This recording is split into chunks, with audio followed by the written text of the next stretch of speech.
Now we are going to study the concept of multi-dimensional arrays. But हमने study किया था कि इस थ्री का मतलब ये है कि मेरे पास इस एरे में 3 एलिमेंट्स हैं.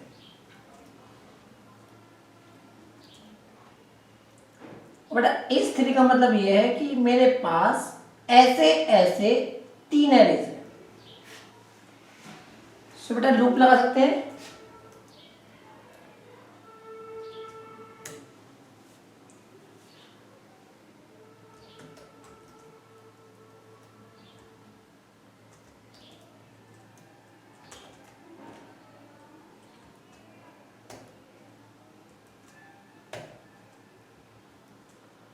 बेटा बहुत ध्यान से देखें. हाँ, ए डॉट लेंथ कितनी है? Let's say it is 4. तो बेटा ए डॉट लेंथ कितनी है? 4. तो बेटा ये loop how many times? 4 times. तो बेटा ये लूप 4 टाइम्स चलेगा. तो बेटा मैं अगर यहां पर लिख दूं A of J, sorry I. So what will happen? बेटा a of I स्टार्टिंग में कितना बेटा? 0. So a0 डॉट लेंथ कितनी है बेटा? 3. a1 डॉट लेंथ कितनी है बेटा? 3. a2 डॉट लेंथ कितनी है बेटा? 3. And last a3 dot length. तो बेटा I के अकॉर्डिंग आई के चेंज होने पर एरे की लेंथ चेंज हो सकती है. इसको नेक्स्ट एग्जांपल में देखेंगे. हाँ, प्रोसेसिंग कर सकते हैं. So that is the concept of multi dimensional arrays.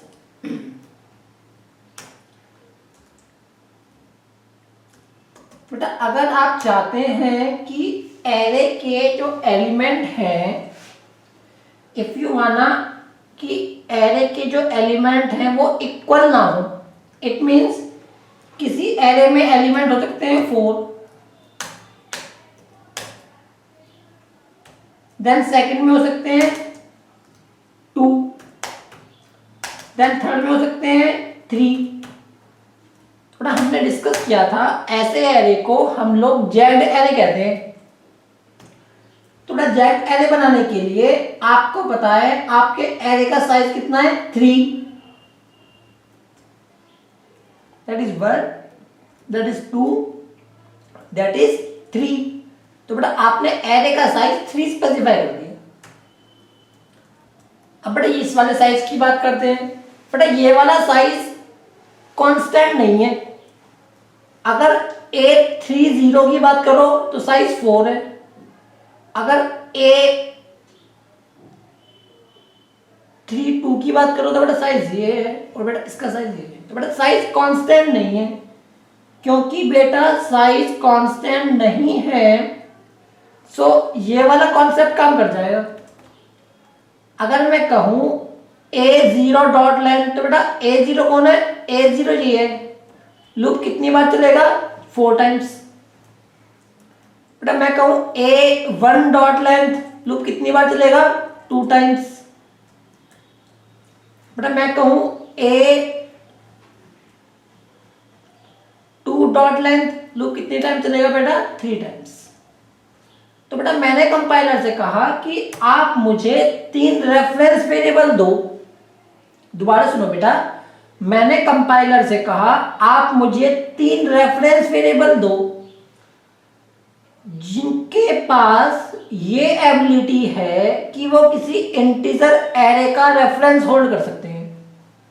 बेटा एक बार रिपीट करता हूं, मैंने कंपाइलर से कहा आप मुझे 3 वेरिएबल दो या रेफरेंस दो जो किसी इंटीजर एरे का रेफरेंस होल्ड कर सकते हैं. तो बेटा उसने मुझे 3 रेफरेंस वेरिएबल दे दिए जो किसी इंटीजर एरे का रेफरेंस होल्ड कर सकते हैं. अब इन एरे का साइज कुछ भी हो सकता है. अगर बेटा मैं प्रोग्राम को कांस्टेंट कर दूं तो बेटा मैं इसको आपको समझाने के लिए 3 एरे ले सकता हूं. फर्स्ट एरे, तो बेटा ये एरे सेपरेट है पूरी तरह से, so I am going to manage one more array, that is second array.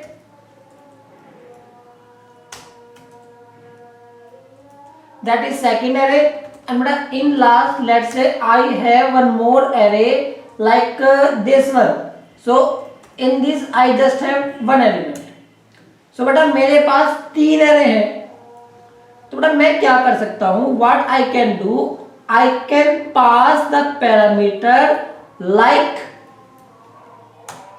बेटा मैंने कंपाइलर से ये कह दिया था कि जो आपका A है इसको D कर देता हूँ, जो आपका D है, D डबल डायमेंशनल एरे है, और दिस साइड मैंने कंपाइलर से ये कहा कि आप मुझे 3 रेफरेंस वेरिएबल दो जिनकी हेल्प से मैं किसी भी एरे का रेफरेंस स्टोर कर सकूं। तो what I can write, D0 में बेटा मैंने पुट कर दिया A को। बेटा अगर आप देखें D0 की एबिलिटी क्या है, लीनियर एरे, और बेटा एक इस टाइप का है लीनियर एरे, मैचिंग हो रहा है। बेटा दोबारा देखो, D डबल डायमेंशनल एरे है, तो बेटा D0 की कैपेसिटी क्या है, इंट एरे, दैट इज 0, और बेटा D1 की कैपेसिटी क्या है, अगेन एरे, D2 की कैपेसिटी क्या है, अगेन एरे। तो बेटा जावा में इस कॉन्सेप्ट की हेल्प से मैं जैक्ड एरे बना सकता हूं। अगर बेटा यहां पर आप D लिख दें और प्रोग्राम को डिस्कस करते हैं दोबारा से एक बार, बेटा ये प्रोग्राम आपको एरे की वर्किंग पूरी क्लियर कर देगा, लेकिन ये प्रोग्राम इतना इजी नहीं है, तो आपसे मैं एडवाइस करूंगा कि इस प्रोग्राम पर आप अपना अटेंशन रखें, पूरा अटेंशन। बेटा दोबारा डिस्कस करें अगर हम, तो हमने क्या करा, मैंने कंपाइलर से सबसे पहले ये कहा कि भाई मुझे आप 3 रेफरेंस वेरिएबल दो जो किसी सिंगल डायमेंशनल एरे का रेफरेंस होल्ड कर सकते हैं। तो बेटा कंपाइलर से मैंने कहा कि आप मुझे रेफरेंस वेरिएबल दो, let me complete the task. कहां पर रह गई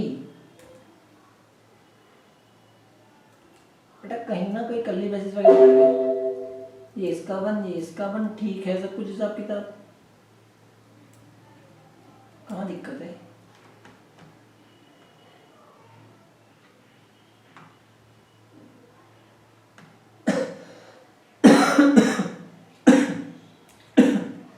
सॉरी बेटा कॉमास रहे।